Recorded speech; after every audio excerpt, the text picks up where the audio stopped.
All right, on to this story now. A congressional hearing over the health care law took a dramatic turn when the issue of race was brought into the discussion. Republican Senator Ron Johnson of Wisconsin pushed back against a statement by Democrat Jay Rockefeller, who chairs the Commerce Committee.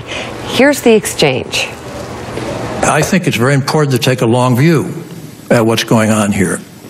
And I'll be able to dig up some emails that make part of the Affordable Care Act that doesn't look good, especially from people who've made up their mind that they don't want it to work because they don't like the president.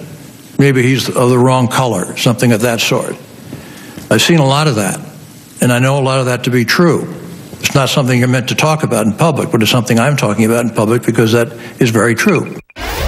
It was regrettable, and I would say it was offensive. Seems I'm the only one in the room here really talking about opposition, that you would play the race card, that you would say opposition to Obamacare necessarily must stream from some inherent racism. Very offensive. No, I didn't object to this because of the race of the president. I objected to this because it is an assault on our freedom. Please, don't assume, don't make implications of what I'm thinking and what I would really support. You have no idea. I actually do, and God help you. No, Senator, God help you for implying I'm a racist because I oppose this health care. I did not imply that you're a racist. Let's play back the tape. Well, we can do that, but we're not going to. You've lost your temper. I understand that. And I was called a racist. I think most people would. I would think most people would lose their temper, Mr. Chairman. You were not called a racist. He's the only Republican in the room.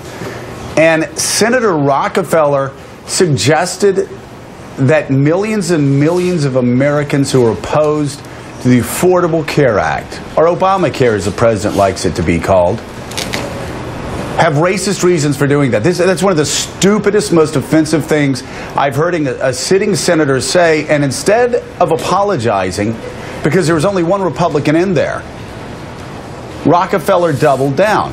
The word of the morning, the word of the year, and it's really deeply offensive. He owes Ron Johnson an apology.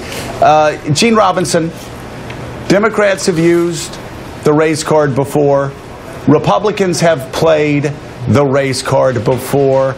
This is not something new. You expect more, though, from Jay Rockefeller, who was around in 1993 when Hillary Clinton was savaged and Bill Clinton was savaged by trying to provide Americans national health care. I mean, we've talked about this before. I mean, you had the number 2 Republican in the House say that Bill and Hillary Clinton were Marxists, and he said it on the House floor. He called them Marxists on the House floor. They're white. You had Jerry Falwell, one of the top conservative leaders in America, accuse Bill Clinton of murder. You had others suggesting that Bill Clinton had murdered Vince Foster, had murdered Ron Brown. I'm stunned. I've got to say, I'm absolutely stunned by what Rockefeller said and that he didn't back down. Help me out here. Maybe I'm completely wrong. Well, if you do rerun the tape, what he said was that some of the opposition to President Obama and his signature legislation is because he's the wrong color. Senator Rockefeller believes that. And frankly, if you were to see my email and my snail mail and see some of the stuff I get, you would agree. There are clearly now, does that mean is that calling Ron Johnson a racist? That's not calling him a racist. That's making an observation about, in general, some of the opposition, and he did say some of the opposition. Does Johnson perhaps have a right to take offense because he was the only Republican in the room? I think he probably does. I think because in that context, I can understand why he would feel personally attacked. But I think that what Senator Rockefeller said, if you just take it word for word, is objectively true.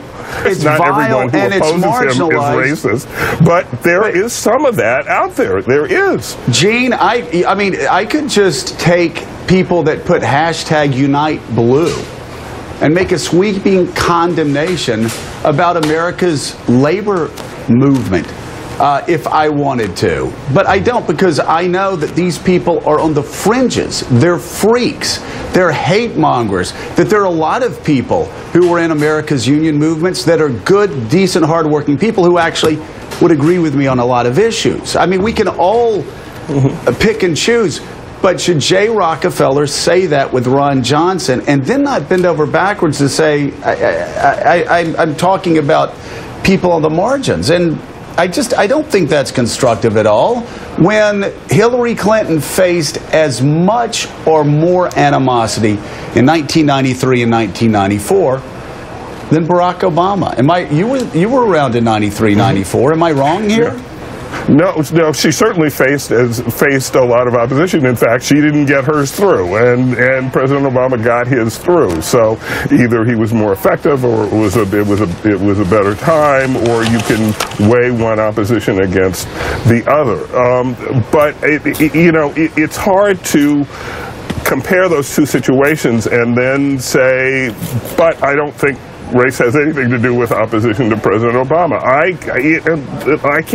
can't prove chapter and verse that it does, but I certainly can tell you anecdotally that I've got lots of reasons to believe that it does have something to do with it. Not the whole thing, but it's there.